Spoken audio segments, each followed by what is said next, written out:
එතකොට අපි මෙතනදී කිසිම මේකෙන් තොර ඒ කියන්නේ දැන් සාමාන්‍ය මිනිස්සුયો ධර්මයට හරියට පරිණත වෙනකන් මයින්ඩ් එකේ තමයි ඉන්නේ.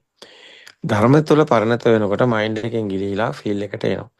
එතකොට එයාට පුජ්‍යල භාවයෙන් තොර අත්දැකීමක් ලැබෙනවා. එතකොට එයා සසර දුකෙන් මිදෙනවා. එයා නියත සම්පෝති පරායනයි. ඉතින් මේක හැම මිනිස්සෙකුටම සිද්ධ වෙනවා. ඉතින් ඒක අපි අද අත්දකිනවා. ඉතින් මෙතනදී අපි තරහතරමක් කිසිම දෙයක් අපිට අදාළ නැහැ. මෙතනදී හැම කෙනෙකුට අපි හිතුවා හැම පළාතෙම ඉන්න දෙහිවල අපේ ඉන්න කවුද මේ මහත්මිය කවුද නන්දිමා මහත්මිය පවා අපි නන්දිමාගේ ගෙදර ගියා. අපි හැම කෙනෙක්ගෙම තන්ට ගිහින් තියෙනවා මේ වෙනකොට.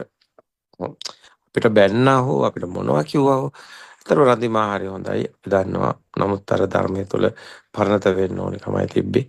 ඉතින් අපි හැම කෙනෙක්ගෙම නිවසට ගිහින් තියෙනවා. අපිත් එක්ක තරහ වෙලා ඉන්න කිසි කෙනෙක් නැහැ. ඇත්තට බැලුවොත් නැහැ. අපි නොගිය නිවසකුත් නැහැ වගේ tie ඉස්සරහට. අර බුදුන් වහන්සේ දේවදත්ත පැවිදි කරා වගේ තමයි. ඇත්තටම කිව්වොත් මේ මග යන අයට එහෙම හරි වැරදි හොඳ නරක ඒව කතන්දර වැඩක් නැහැ. වැදගත් වෙන්නේ ඇත්තටම කිව්වොත් මොකද්ද කරන්න කියන එක විතරයි. යුතුයකම විතරයි වැදගත් වෙන්නේ. ඉතින් මුළු ලංකාවම එක රාශිය වෙනවා වගේ දෙයක් තමයි ඇත්තටම අපිට දැනෙන්නේ ධර්මයේ තුල. ඉතින් ඒ නිසා තමයි මේ සිසිලස කියන එක මේ ගොඩක් වැදගත් වෙන්නේ. හැම කෙනෙක්ම හැම පළාතකම ඇත්තටම අපි හැන්ඩල් විශාල ප්‍රමාණයක් ගන්නවා. ඒකේ අපි අපේ ධර්මයට අදාළ කරුණු ඇත්තටම අර අනිත්‍ය වගේම යොමුව තියෙන ඕන කෙනෙකුට බලන්න පුළුවන්. කෙනෙකුට ඒක අධ්‍යයනය කරන්න පුළුවන්. ඊට අමතරව අපි එකේ තවත් අපි මේ වැඩ කටයුතු කිහිපයක් ඒකට තව ඒක රාශී කරන්න අදහසක් තියෙනවා. ඒතකොට ගෙයින් ගෙට ගමින් ගමට කියන එක ඇත්තම කිව්වොත් ආරයන් වහන්සේ ඒ පළාත්වල ඉන්න අය හැමෝටම අවස්ථාවක් තියෙන මේ වෙසක් මාසේ. ඉතින් වෙසක් සමේ අසිරිමත් වෙසක් මංගල්‍ය තියෙන්නේ. ඉතින් හොඳයි මේ කටයුත්ත. ඇත්තටම කිව්වොත් හොඳයි ධර්ම පණිවිඩයක් යන්නේ හැම ගෙදරකටම. පුළුවන් ඉදිරියට අපි ඒක බලමු. ආවරණය කරන්න. මොකද හැම පළාතක්ම ආවරණය වෙනවා. ඉතින් මේකත් ඇත්තටම අද දවසේ හොඳ තීරණයක්. ඒත් එක්ක කියන්න ඕනි ඇත්තටම මේ කටයුතු හැමතැනදීම අපි අත්දැකපු හැමතැනදීම කුරුකටියාවේදී අපි අත්දැකපු දේවල් එතකොට තබ්බෝවේදී අපි අත්දැකපු දේවල් අපේ ආය සමග කටයුතු කරනකොට අපි අත්දැකපු දේවල් එතකොට අභියෝග හැම තැනදීම නේද පුළුවන් තරම් ඒවා සකස් වෙන විදිහට අපි කටයුතු කරන්න ඕනේ. ඉතින් අතරම කිව්වොත් වැලිමඩ වැඩසටහනටත් අපි ආවේ අතරම ආරාබෝ වුණා. මොකද අපි වැලිමඩ වැඩසටහනත් අතරම දැක්කාම මේ පැහැදිලි කරපු එක ප්‍රසන්න මහත්මයා ඇතුළු පිරිස එක් ගොඩක් වටිනවා. පුංචි වුණත් ඒ ධර්ම කාරණා ඉතාම ඍජුයි. ඉතාම වටිනවා. හැම තැනදීම ආර්යයන් වහන්සේ පැහැදිලි කරපු ධර්ම කාරණා අතිශය විශිෂ්ටයි. ඒ වගේම වටිනවා. ඒ හැම පළාතකම තව කෙනෙකුට අලුත් කෙනෙකුට නවකයෙකුට ඒකෙන් යමක් ගන්න තියෙනවා. ඒ තුළ මිනිස්සුන්ට යහපතක් වෙනවා. සැනසීමක් තියෙනවා. ඉතින් මෙවන් කටයුත්තකට දායක වෙනවා. අපි ඇත්තටම මේ පිරිස අපි අගය කරන්න ඕනේ. යම් විදියකට ඔබ මේකට දායක වුණා නම් ඔබ ලොකු දෙයක් කළා තියෙනවා. ඔබට ඒක දැනෙන තව ටිකක් කල්යයි. නමුත් ඒ හැමතැනම ආගත පළවෙනි වතාවටයි. පළවෙනි වතාවට වැඩසටහන් කළේ. ඇගලක් කළේ පළවෙනි කුරුණෑගල විතරයි ඊට කලින් කළා තිබ්බේ. ඉතින් ස්ථාන 25න් 24ම ආරණ්‍යස පළවෙනි වතාවටයි වැඩසටහන් කළේ. ඉතින් මේක ගොඩක් වැදගත්. මේ හයිය වැදගත්. මේ ශක්තිය වැදගත්. මේක ලෝකේ පුරා කරන්න ඕන දෙයක්. මේක අපි දන්නවා. නමුත් අපි මේ කරන දේ අපි හරියට කරන්න ඕන.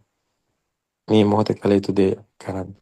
නමුත් අපි දන්නවා අපි හෙට දවසේ මේක ලංකාව ඇතුලේ සීමා කරන්නේ මේක හැම තැනටම මේක කරන්න ඕනේ. වැටි නැගිටින පුංචි දරුවෙක් වගේ මේ කටයුත්ත කොච්චර වැටුණත් අපි නැගිටින්න ඕනේ.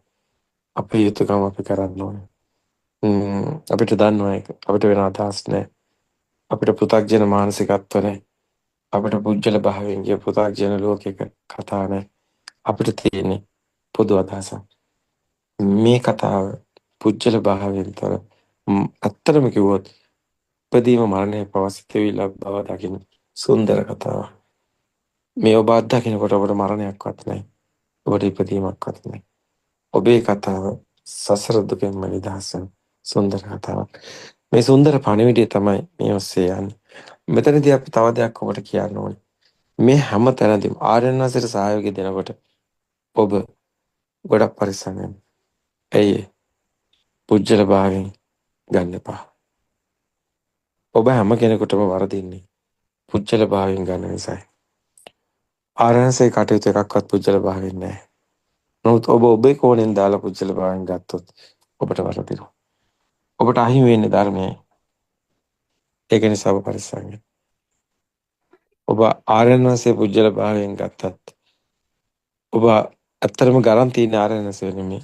ඔබට අහිමි වෙන්නේ ආර්යයන් වහන්සේ දේශනා කරන ඒ නිර්මල පිරිසුදු ධර්මය. ඒ ධර්මය ඔබට අහිමි වෙනවා. ඔබ සමහර වෙලාවට ඔබට ඔබගේ පුජ්‍යල භාවය තුළ ඔබ ඉන්නේ ලෝකයේ අතරගෙන ඔබට දෙයක් තියෙනවා. ඔබට කෙනෙක් ඉන්නවා. ඔබට මාන්නයක් තියෙනවා. ඔබට ඉරිසියාවක් තියෙනවා. හැමදේම ඔබට තියෙනවා. ඔබ ඒක තුළ ඒ පස්සේ දුවන පිස්සෙක් වගේ. මොනවද ඔබට අවසානයේ හම්බ වෙන්නේ? ඔබට හම්බ වෙන්නේ දුක විතරයි. ඔබට හම්බ වෙන්නේ දුගතියයි. සුගතියක් නම් ඔබට හම්බ වෙන්නේ නැහැ. සුගතියක් හම්බ වෙන නම් ඔබේ ඔය පුජ්‍යල භාවය පැත්තකට දාන්න. උතුම් ධර්මයක් තියෙනවා අපිට දැක ගන්න. ඉතින් ඒකට දායක වෙනකොට සහයෝගය දෙනකොට එතනට එන්න ඕනේ. මේ ගමනේදී අපි සමග සිටපු අය අපි හිතනවා හැම තැනම ධර්මය දැක්කා කියලා. අපි ඊයේත් මේ ගැන කතා කරා. ඉතින් ලෝකේ ඇත්ත කරගෙන ඉන්න අයට බුද්ධෝත්පාද ආරංශයට උදව් කරන්න බෑ. පුජ්‍යල භාවයෙන් දකින්න අයටත් බුද්ධෝත්පාද ආරංශයට උදව් කරන්න බෑ. කවදාත් ඒක වෙන්නේ නැහැ. ආරංශයට උදව් කරන්න පුළුවන් වෙන්නේ ධර්මයේ දැකපු අයටමයි. ධර්මයේ නොදකින අයට ආරංශෙ පේන්නේ. ධර්මයේ තුලින් දකින්න දෙයක් ධර්මයේ නැතුව කොහොමද දකින්න? ඔබටම තේරෙවි. ඔබ කොයිද යන්නේ කියලා. මේ කොයි යන්නේ නැත අප දන්නේ කියලා. ආරංශ කරන්නේ යුග මෙහෙවර. ඒකෙහිමයි. ආරංශ යුතුයකමයි ඉෂ්ට කරන්නේ. ඉතින් අපි යුතුයකම අපි කරන්නේ. ඒ ධර්මයයි මෙතනදී වැදගත් වෙන්නේ. ඒ ධර්මය අති ගැඹීරයි. ඒ වගේම හරිම සියුම් තනින් ආරංශ පෙන්වන්නේ කෙනෙකුගේ විදියට. සමහර තැන්වලදී අපි පොඩි ළමයෙක් කරමුණු කරලා බණ කියවේ. සමහර තැන්වලදී අපි 100 කෙනෙක් කරමුණු කරලා බණ කියවේ. මේ සමහර තැන්වලදී අපි නේද වයසට ගිය අපේ අම්මා කෙනෙක් ආච්චි අම්මා කෙනෙක් අල්ලලා බණ කියවේ. එක එක තැන්වල එක එක විදියට ඒ අයගේ ස්වභාවයටයි කර්ම පැහැදිලි කරේ. ඒ සුවිශේෂී හැකියාව දක්ෂතාවය අරසකාව තියෙනවා. කෙනෙක් දැක්ක ගමන් අපිට තේරෙනවා මෙයාගේ ස්වභාවය මේකයි කියලා. එයාගේ ඒ ස්වභාවයෙන් මිදලා එයාව නිවන කරා රැගෙන යන මාවත තමයි අපි කතා කරන්නේ. එහෙමයි.